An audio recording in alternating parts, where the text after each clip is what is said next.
Assalamualaikum warahmatullahi wabarakatuh. Perkenalkan, nama saya Salman Hutana Hasibuan dengan NIM 2524057. Saya dari kelas PTIK 1B.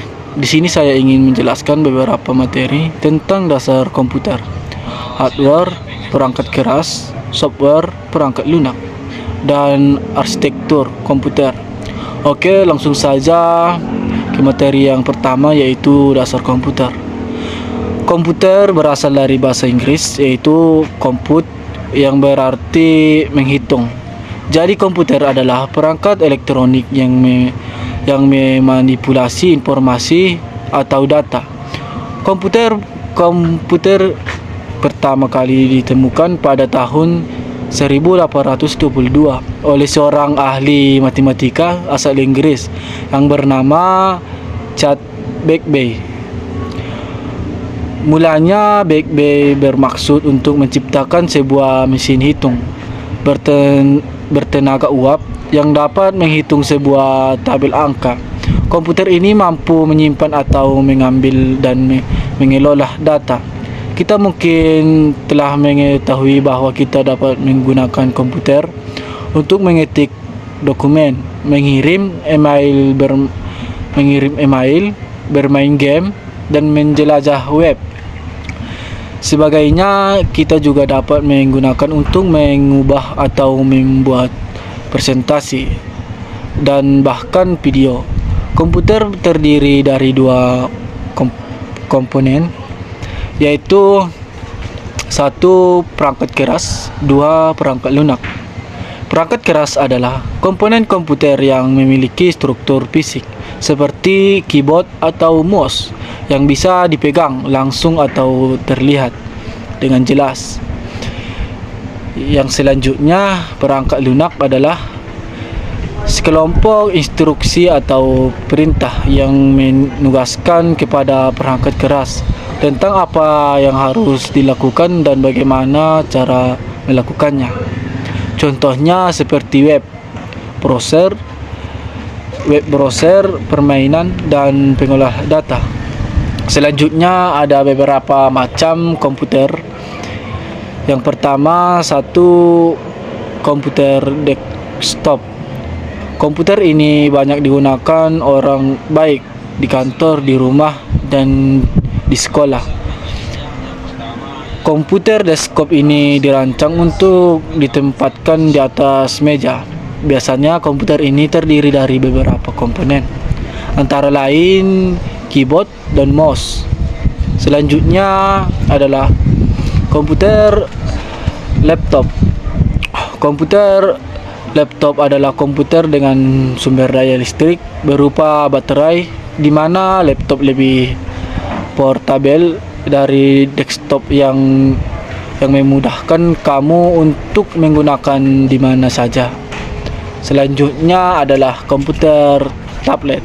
Komputer tablet atau lebih dikenal dengan tablet adalah komputer genggam yang bahkan lebih portable dari laptop. Tablet menggunakan layar sentuh sebagai pengganti keyboard dan mouse untuk mengetik dan navigasi. iPad adalah contoh dari komputer tablet. Selanjutnya adalah komputer server.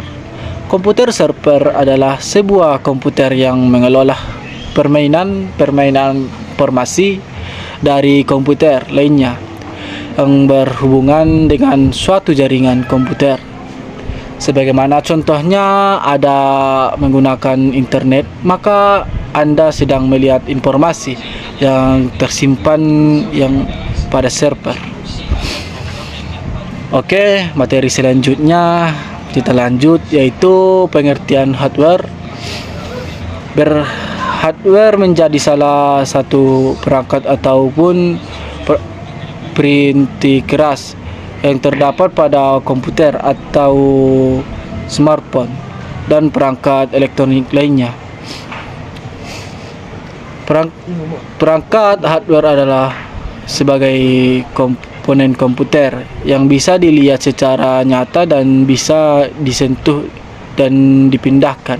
Selanjutnya adalah fungsi hardware. Fungsi hardware adalah penerima input. Seterusnya sebagai pengelola informasi yang bisa terwujud data ataupun informasi. Proses dan pengelolaan data inilah yang membutuhkan waktu yang cukup lama. Tujuan penggunaan hardware yakni untuk mempermudah pengelolaan file atau data. Kita lanjut, jenis-jenis hardware diantaranya adalah 1. Input PC, 2. Perangkat pemrosesan atau proses di PC, 3. Perangkat keluaran atau output di PC, 4. Kemudian perangkat penyimpanan dan perangkat tambahan atau peripheral. Yang pertama, perangkat masukan atau input. Perangkat ini berfungsi untuk menerima input dari user masukan. Masukan dari user ini nantinya akan diproses menjadi informasi dan data.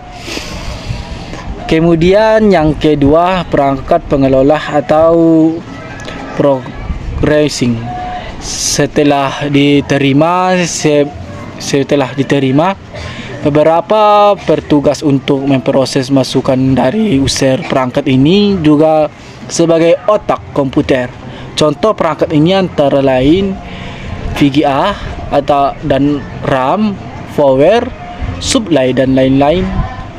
Yang ketiga yaitu perangkat keluaran atau output. Perangkat ini telah memberikan keluaran sesuai perintah atau masukan yang telah diinput oleh user, seperti teks, video, gambar atau tulisan. Contoh perangkat ini adalah monitor, printer, proyektor dan lain-lain. Pengertian software perangkat lunak. Oke, kita lanjut. Pengertian software. Perangkat lunak.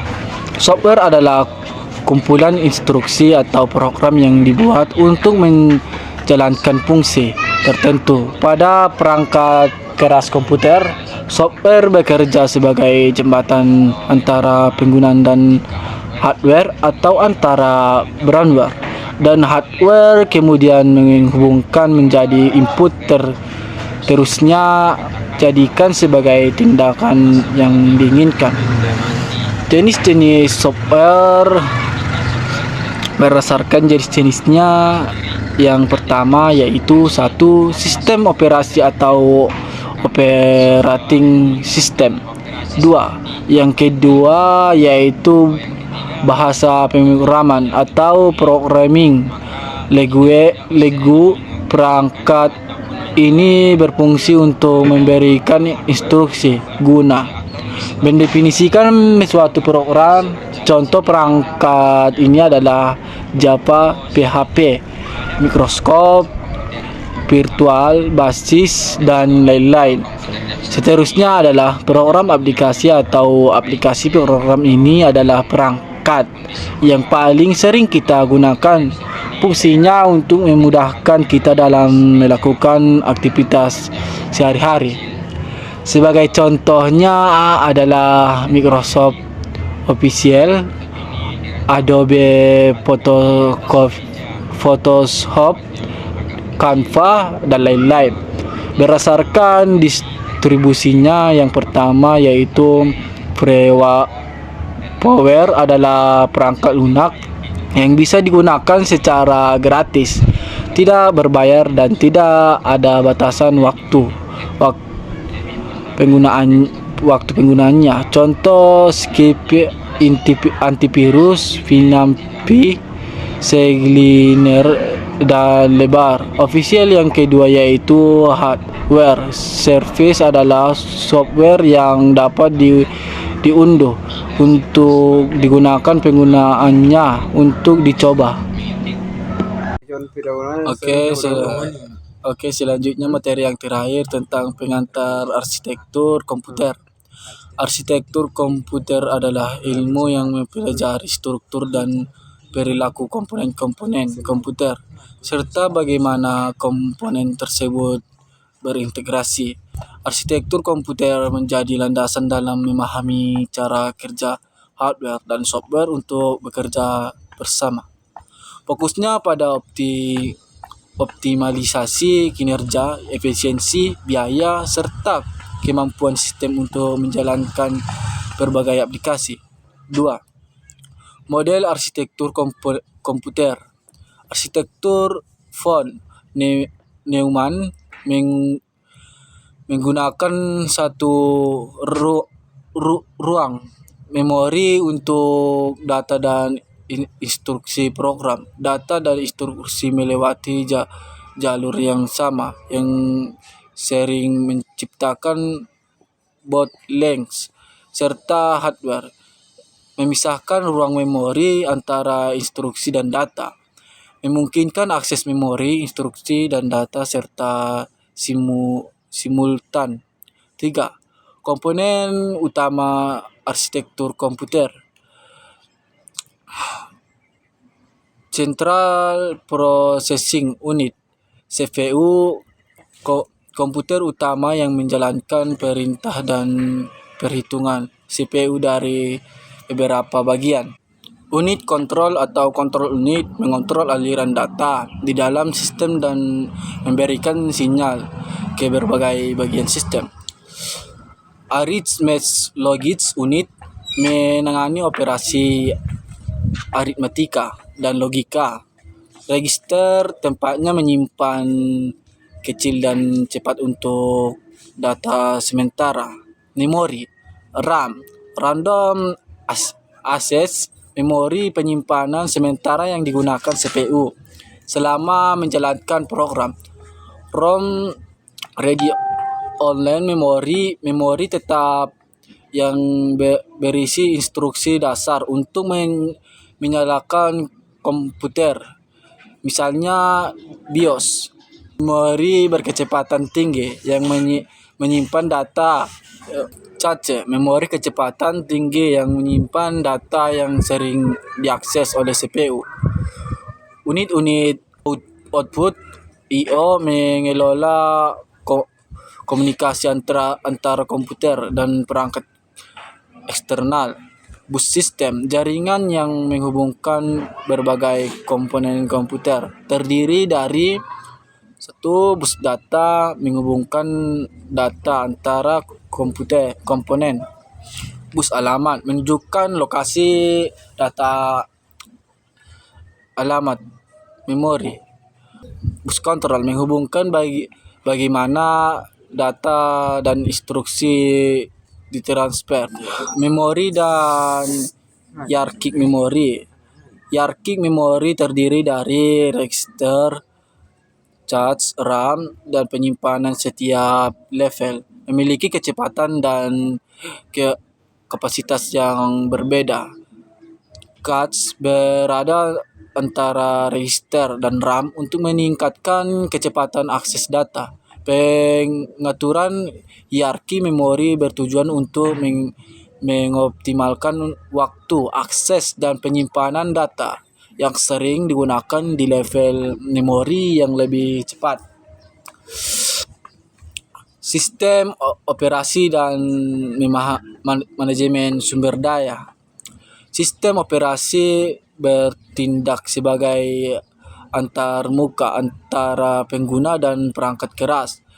Bertugas mengelola sumber daya seperti CPU, memori, dan perangkat I/O. Sistem operasi juga menangani multitangkis, pengaturan memori, serta mekanisme penjadwalan proses. Virtualisasi dan arsitektur komputer modern. Virtualisasi memungkinkan beberapa sistem operasi untuk berjalan pada satu perangkat keras dengan mengisi sumber daya. Perkembangan teknologi arsitektur komputer. computing menggunakan prinsip fisika kuantum untuk memproses data, memungkinkan komputasi dalam skala besar. Tak mungkin pada komputer klasik. Neural Processing Unit atau CPU dirancang untuk komputasi AI yang melibatkan jaringan saraf tiruan. Sekian dari penjelasan saya. Sekiranya ada materi yang kurang atau materi yang salah dari penjelasan saya mohon maaf. Sekian dari saya akhiri dengan Assalamualaikum warahmatullahi wabarakatuh.